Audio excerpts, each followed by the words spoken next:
I know I am very, very many months too late on this, but here's that 10,000 subscriber, now over 12,000, possibly 13,000 subscriber Q&A that I asked for questions for back in October. I'm very thankful to everybody for all the support that the channel has been receiving over the past how long have I been doing? Year and a half, let's say that, and then I can actually check how long I've been doing videos later. These are the questions that I culled that I found to be most interesting and titillating. I last edited this script on November 30th, so yeah, this is going to be semi-scripted because things may have changed or not since I wrote the answers. Let's just go. They're from YouTube and Curious Cat and Patreon. Mav from YouTube asks, how are you? I'm doing splendid. I just started a new semester up at school, and I'm wearing a big-ass hoodie, so generally things are going pretty good. An anonymous Curious Cat user asks, what are your thoughts on the YouTube left community? It's been growing really quickly, and I like that a lot. We're not as popular as channels of different leanings, but I like that it's always been very closely knit. I always chuckle when I see patrons of mine in the credit scrolls of other YouTubers. I always get much more of a sense of community being a part of LeftTube, if you'll allow me to say LeftTube. I don't really see that same sort of camaraderie among many other YouTube communities, and not only that, but it's always interesting to see new people coming out of the woodwork with new ways of explaining different ideas about discourse or theory or any number of left-wing issues. Possibly the most interesting example for me was watching Eric Taxon's videos about copyright and art under capitalism, which was very titillating types of things. Those kind of unique perspectives are really they help me understand where various sorts of people on the left are coming from in this culture war that's on right now. Brandon O'Brien from YouTube says, asking mostly because I love your musical tastes, but most times in general it appears that there is a general disdain among a level of music commentators on the internet toward popular music. If you had to give a list of popular music albums you've enjoyed, what would it include? This is an interesting question to me as somebody who is an academically trained musician. So to me, popular music is a very broad term that basically means anything that isn't art music, or what's more commonly known as classical music, because there's no other word for it that really works. In my day-to-day life, most of what I listen to constitutes, you know, popular music idioms. So like a lot of jazz, rock, hip hop, metal, and pretty much anything else of that sort. Anything based in like West African drum rhythms, mostly. So when people complain about popular music, they're not really thinking of things in that kind of broad sense. They're using a very particular definition of that term that kind of variously includes things like top 40 radio or rap music or EDM or anything else that isn't made by actual musicians playing actual instruments. It's kind of painful for me to see people thinking of music in these kind of terms. I mean, if you're somebody who does think of music in this way, let me ask, I would like to ask, what music do you listen to? I'd be willing to bet that you listen to quite a few bands and artists that were immensely popular back in their day. The first group I think of people like this are people who are stuck in the 80s and only listen to like Pink Floyd and Led Zeppelin and the Beatles and Rush and Black Sabbath, bands that have sold millions upon millions of records and played to sold out arenas all over the globe. So, you know, this attitude of popular music being of lesser quality than any other kind of music, it's not new at all. I actually discussed that a lot in my Truth About Popular Culture response. So, you know, now that my rant about the term popular music is over, I'll give you a few artists in the popular music world that, you know, top 40 pop, some rappers. Bruno Mars is alright. I don't think he deserved the Album of the Year Grammy, though. Big Baby Drum is awesome. The Weeknd can be cool on occasion. Chance the Rapper is, of course, great. Travis Scott, SZA, Khalid, Lady Gaga, and, you know, I could kind of go on, but I think that's enough. An anonymous user on Curious Cat asks, do you think the left really can't meme, or do you believe that the right are simply so dumb that they believe that they can meme and the left can't? On the question of who memes better, it's unquestionably the left. They meme better than anybody else, and nothing will ever make me think otherwise. Quentin on YouTube asks, hey, how do you feel about feminists who believe men can't be feminists? Do you consider yourself just an ally to feminism or a fully fledged feminist? There are certainly enough cases of very prominent male feminists turning out to be creeps in one way or another that I've kind of begun to understand where people who act in that way and say things like that are kind of coming from. I mean, I don't want to go so far as to say that men can't be feminists, but it seems to me that men who choose to identify as feminists have a lot of responsibility on their shoulders. I mean, before I realized I was agender, I was very vocally feminist, probably to a fault. I kind of felt the need to tell everybody about how fucked up patriarchy was all the time. But sooner or later, I realized that it wasn't really my place to be leading those sort of discussions, being the cis man that I thought I was, and also kind of a prominent social justice YouTuber. I always tried to maintain a certain level of responsibility with regard to not trampling on the perspectives of people who are marginalized in different ways from me, and that's something I still try and do to this day. I still call myself a feminist like I have from the get, but that means something to me different now that I've realized I'm not entirely cis or even all that straight. Queer issues have kind of taken on a newly restored importance in my approach to feminism. To reiterate the point, if you're going to call yourself a feminist as a cis man, I would implore you to use the privilege that being a cis man grants you to bring some positive changes to the movement. The last thing we need is more abusive people using feminism as a smokescreen for bad behavior. Patron Lizzie Williams asks, if I remember correctly, you said that you were more sympathetic to the right / anti-SJW side at one point. If not, I'm sure you know someone who was and has since changed their mind. If so, what led to the shift leftwards? Was there a point where the anti-SJW trend crossed the line and resulted in alienation, or was the SJW side convincing? I mentioned this in a video a while ago called How I Became a Leftist Degenerate, but my introduction to leftist politics and feminism proper, not just strawmans of leftist politics and feminism, but actual left-wing politics and feminism that was, you know, not just fed to me by people who don't know anything about them, was through libertarian socialist rants. And if you're watching this channel, you almost certainly know about libertarian socialist rants. But as I read more anarchist and pro-socialist and social justice literature and found even more YouTube videos and all these other sort of resources, I just sort of realized how much of a crock of shit the whole skeptic community's understanding of these issues was. And shortly after I had already made the shift towards leftism, the skeptics all started shifting much further to the right, and I kind of breathe a sigh of relief nowadays that I got out in time, because I think I'd be doing much different things with this channel had that not happened. I could be making a lot more money though, so I mean, there's the downside. Anarcho-Pack asks, how, if at all, does your politics affect your views and experience of music and vice versa? E.g., part of why you oppose capitalism is because you value artistic creativity and capitalism prevents this. So there are a few angles that I'll go over in turn with this question.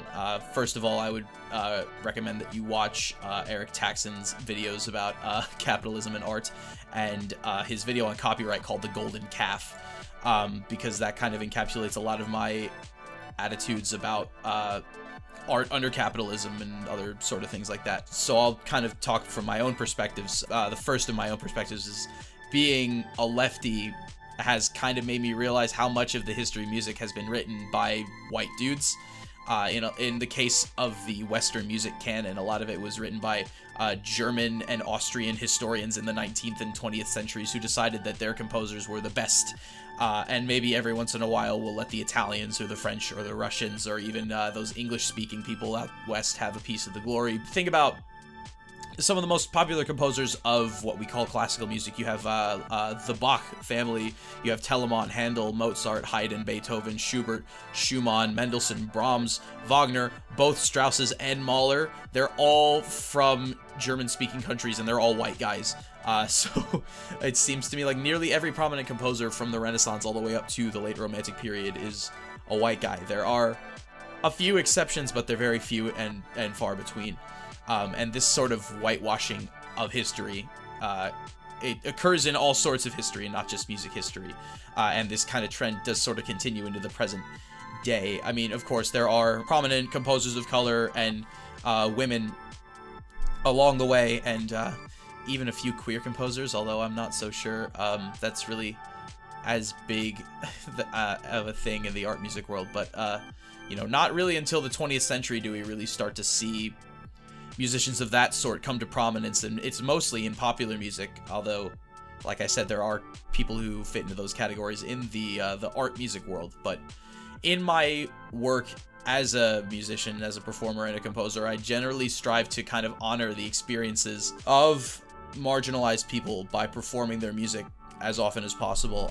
Usually I play a lot of jazz, but I'm also trying to kind of, when I look at classical music, try and elevate works and perform works by composers of color or women or what have you as often as possible. That's one way of looking at it. And so as a composer, mostly my music kind of, I like to try and break down barriers between the popular music that I grew up with and the art music and classical music that I've come to enjoy in the past few years. So as somebody who listens to music, and you know, quite a lot of music, like purely from the perspective of a listener, my leftism has kind of made me wary of the music industry as much as I am wary of industry in general. But you know, specifically as a YouTube leftist musician, I continue to be disappointed by the efforts of the largest record companies in the world to stomp out the efforts of some of the best music educators on this website, and stomp out their best efforts to try and teach people about how music works. Adam Neely uploaded a rant a while back about Universal Music Group, who have been notorious for this, and that explains the problem in some detail. I myself have had a video about Radiohead, where I refer to them as one of the best bands in modern music, forcibly removed by the Beggars Group because I used a snippet of one of Radiohead's music videos that went on a little too long. That video now has to live on Dailymotion, and it now has a fraction of the views that it otherwise would have had if it was just allowed to stay on YouTube. And finally, as an anti-capitalist, I find it really troubling that our economic system is so uncharitable to artists and creative people. Specifically in America, all the top music schools in the country churn out these incredibly qualified and talented musicians year after year, and many of them are forced to really get down to a hustle and hustle for gigs and teaching jobs in order to make ends meet, and many of them are barely able to scrape by, if at all, between the lousy pay that a lot of venues expect musicians to be okay with because they should just be happy to be playing for the exposure to the massive student loan debts that degrees from some of these top music schools can carry, and the fact that the American government has absolutely zero state funding for the arts. Up-and-coming musicians in America and musicians in similar circumstances all over the world are kind of at an incredible disadvantage. And the roots of these problems, I think, can all be traced back to capitalism in one way or another. Patron Very Tizzy Izzy writes, how did you establish your YouTube video style and aesthetic, and who were your inspirations? I've recently started my own channel, and I keep finding myself subconsciously using flourishes from the channels that I look up to so much that I'm worried that I might occasionally plagiarize some folks. How do you avoid doing that, and is it even possible to be entirely original? So, the #1 influence on my YouTube style from the outset was a guy called Garrett. Most of you will know who Garrett is or was, depending on how you look at it. His channel's not around anymore, but he was really a brilliant person who had a knack for saying things in a way that just really made sense to me when I was first figuring out the whole feminism thing. My first 3 videos were basically one long response video in the vein that he used to do. So, you know, you play some of the video, you freeze frame at key points while bringing up objections, and you occasionally put a jokey joke in there, and then you rinse and repeat. In terms of style, I thought it was pretty obvious who I was taking my cues from, but fortunately the videos did well despite this, and that taught me one of the first things that I learned as a YouTuber, and that's just that all that really matters is that you have something to say. Over the year and a half or more that I've been running this channel, I've taken cues from plenty of channels that I enjoy, not just lefty ones like Shaun or H-Bomber Guy or Libertarian Socialist Rants or ContraPoints, but also from video essayists in plenty of other genres like Channel Criswell or Adam Neely or even regular car reviews. Sometimes it can kind of feel blatantly obvious that you're stealing a writing style or like even the delivery of a single line, but after a while you just sort of come to the realization that nothing is original at all. I don't really put a whole lot of thought into my presentation. Now, the only reason I really use the graph paper in all my videos is that I just needed some kind of backdrop that wasn't a blank screen. I actually landed on graph paper after seeing Innuendo Studios use that kind of crumpled up paper background. So I flash a few images and videos and bits of text on the screen every now and again. Sometimes I'll appear on camera, and there you go. I mean, for me, that element isn't really the focus. Most of my energy is actually expended on script writing. I spent such a long time getting that left book video out a while back, if you'll remember, because I spent weeks trying to figure out like what bits of information should go where. And once I have a finished script, the rest is easy. All I have to do is, you know, record the voiceover and put the visuals together. It's just a matter of getting the right words out in the right order. And that kind of goes back to my main point here, is that you just need to have something to say. Nothing commands attention quite like a unique perspective. You know, I approached Paul Joseph Watson's video on popular culture, for instance, from the angle of a 19-year-old anarchist musician, and very few people fall into all three of those categories at the same time. You'd be surprised how much of yourself winds up in your videos without that ever being your intention in the first place. JP on YouTube asks, thoughts on trans girls and trans guys? You seem quite accepting. Will you ever consider doing videos on trans issues in the future? So to answer your first question, trans girls and trans guys are supremely underrated. If we were doing like pitchforks over under, they're in the under category. They are lovely. To answer your second question, I have a script for a video on the gender tag right now that may be out at some point, but I definitely do want to talk more about issues of gender and LGBTQ plus related type things. And my phone's I'm so professional. An anonymous Curious Cat user asks, can you make or share a Spotify playlist so we can sponge off your music tastes? That'll probably happen. I think I can put that together before I get this edited or something like that. There'll be a link to some kind of playlist in the description of something. I don't know what, but it'll be there. Melanie Fuentes asks, as of now, what are some of your contenders for album of the year? She actually asked me this last year, so my answer is actually out of date. But I'll talk about the albums that came out in January and February, I guess, in 2018. Album of the year contenders off the top of my head. The new Tune Yards album, I Can Feel You Creep Into My Private Life, was really amazing, and I don't understand why such the low rate your music aggregate. I think it's just gonna keep climbing down and down and down, and I'm still gonna be enjoying it as much as I did the first time I listened to it. Also, the new Watain album, Trident Wolf Eclipse, is some really good black metal with really no additives. It's a very kind of straightforward record, but still really good. Surprisingly, the new Cupcake album, Eyes. Cupcake is a rapper with a lot of personality and charisma, who generally tends to make me feel very kind of uncomfortable, but in the best possible way.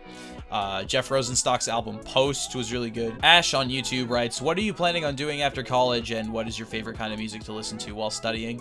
I'm probably going to be going after some sort of master's degree and then a doctoral degree of some sort along the way. Unless I get famous somewhere along, that'd probably make things way easier. When I study, I'm usually studying music, but whenever I'm reviewing for just like gen eds where I don't have to actually be reviewing music and listening to stuff that I'm assigned, I generally like to listen to things that are fairly unobtrusive. Generally like ambient music or minimalist composers is generally what I tend to do, or just nothing at all because it helps me concentrate better. Patron Google Hushabye Valley, or I'll give you a swirly, writes, are there any indie or underground music acts that you feel are overrated, and why so? I've mentioned this before in videos, but I really hate the concept of things being overrated. It seems to me like that you know, it seems like calling something overrated is just kind of a fancy way of saying I don't like this thing, but with the added kind of negative connotation of like, why does everybody else like this thing? How could you possibly like this thing? Although there are just bands that don't click with me. Mostly the Smiths. An anonymous user on Curious Cat and That Man They Call Jane both ask, how do you feel about Bad Mouse leaving / not being an anarchist anymore? I'm really late to this now, but suffice to say, I guess I can't really change Bad Mouse's mind about anything. I still do consider him a comrade, and I think on some level, we both want the same things. You know, I'm not about to throw a hissy fit over a kind of change of preference with regard to tactics.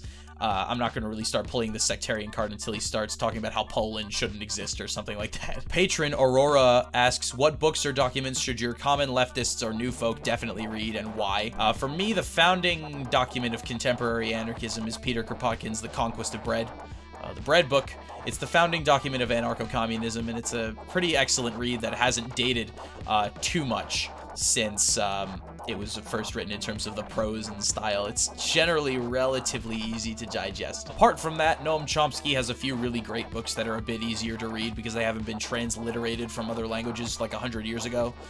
Manufacturing Consent and On Anarchism are great starting points for his body of work. Also, Mikhail Bakunin's What is Authority contains a few great chestnuts of anarchist thought, including that quote about the authority of the bootmaker that we love to bring up all the time, and the ABCs of Anarchism. Those will be the ones that I recommend here to you at this time. Patron Oliver Teal writes, I've noticed leftist YouTubers, e.g. Bad Mouse Productions, have advocated a left unity sort of approach by supporting many, if not all, left-wing ideologies in a way to unite and get a revolution sooner. Other people stick to their guns, so to speak, and only advocate their personal ideology as the way to revolution. I myself advocate both, supporting most left-wing ideologies as well as my own personal leftist beliefs, which I find are getting increasingly non-sectarian. I believe you should have utopian and what some might call unrealistic ideals while still being flexible and practical.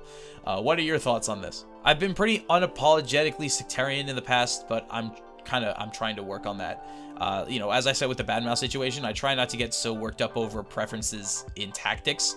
I do draw the line at problematic or harmful beliefs or actions, and that's kind of the distinction I was trying to make in my video on Left Book, but looking back, I think I could have been a bit more tactful. I think there definitely is a lot to learn from leftists of other tendencies, a lot of memes to be had, of course, but I'm still an anarchist at the core. It's just the sort of leftism that I've been most aware of and learned the most about, and there's probably not a whole lot that could really change that. If I was to change tendency, it would probably just be out of semantics. I'd probably just call myself a libertarian leftist or something like that. I mean, so basically I like the idea of left unity, but I don't think we should use it as a reason not to criticize people that may well need to be criticized. An anonymous user on Curious Cat asks, how do I get into metal music? Remember that video I made about how to get into jazz? There will maybe be another one like that about metal. If not, then, I don't know, listen to the first 5 Black Sabbath albums or something like that. An anonymous user asks, do you have criticisms towards centrism? My main beef with centrism is that I think it's just a very privileged position to be able to have. I say that because a lot of the time centrists are the sort of people who have had the luxury of being able to go through life without having to think about anything serious. You know, the kind of people who say, like, I'm not really a political person, or, you know, South Park makes fun of both sides. It can also get kind of annoying to have people concern trolling about the truth lying somewhere in the middle all the time. As has been pointed out by many people, when there are two sides of an issue, it's possible for one side to just be simply wrong. Yet another anonymous Curious Cat user asks, do you have any advice or tips for getting anarchism's point across to people without alienating them or weirding them out? As with any new concepts, generally stay light on the jargon. Explain things using layman's terms as often as possible. I think that has actually been proven to be kind of an effective way of creating understanding in people who are curious enough. I think Thought Slime in his last Q&A pointed out that the left just has too many words for things. And, like, I kind of know what they mean and what they signify, but, like, I don't know. Sometimes it just kind of feels like we're trying to skin a cat, like, 500 different ways. James Meow on YouTube asks, thoughts on the alt-right, how they grew, and how to stop them. I covered what I believe to be the core tenets of alt-right beliefs in my Buzzwords from the Right video about the term alt-left, which has unfortunately been feature restricted. If anybody knows how to fix that, please help me. Long story short, their worldview is a combination of old-school fascist beliefs about white identity and the Jewish question and racism and misogyny and all that good stuff, and these kind of new-school right-wing dog whistles about political correctness, social justice, free speech, free expression, all that kind of stuff. And this sort of thing came to prominence because the new-school stuff leads a lot more nicely into the old-school stuff than anybody could have possibly thought. Many members of the alt-right are lost causes by now, and many of them will only get even more fascist beyond just the shit posting. But that being said, there are those who will become even more and more disillusioned by the behavior of their contemporaries and realize that this thing they've bought into for so long is nothing more than a sham. you can you can find out more about that in Shaun's videos about frogmen. James Meow also asks, thoughts on Jordan Peterson? He's a hack, and I'm honestly ashamed that so many people think otherwise. And now this kind of starts a sort of lightning round of sorts. Jack Robinson on YouTube asks, favorite Converge album? This one. Jukska from YouTube asks, which YouTubers do you watch in your free time? These. Florencio the Fish asks, don't it feel good to drive a bus? I wouldn't know. I drive a Jeep Cherokee Classic. An anonymous user asks, did you ever need to hear or listen to... An anonymous user on Reddit... Reddit? An anonymous user on Curious Cat asks, did you ever hear or listen to a hip-hop group called Clipping? One of my favorite practical jokes is to find people who only know Daveed Diggs from Hamilton and then be like, you know, he has a hip-hop group from before he was ever on Broadway, and then I play them loud from the Mid-City Project and just watch the confused looks on their faces. An anonymous user on Curious Cat asks, have you ever considered doing an Encounters with Godspeed You Black Emperor? I was a fan of your Death Grips one, and GYB are one of my favorite groups. Heart you. They're on my list, along with all these other people. Anonymous user on Curious Cat asks, do you listen to grindcore by any chance? If so, what's your favorite grindcore band and album?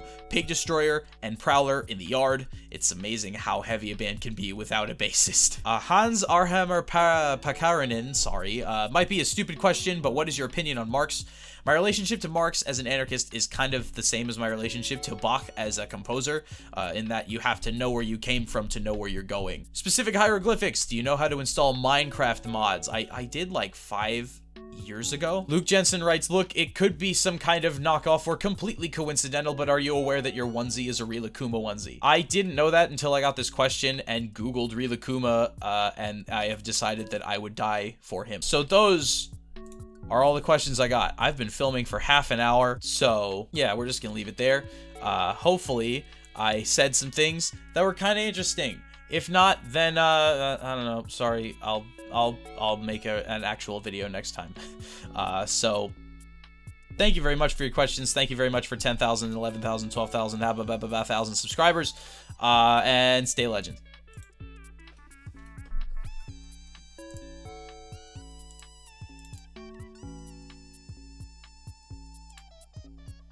Oh, still recording the audio.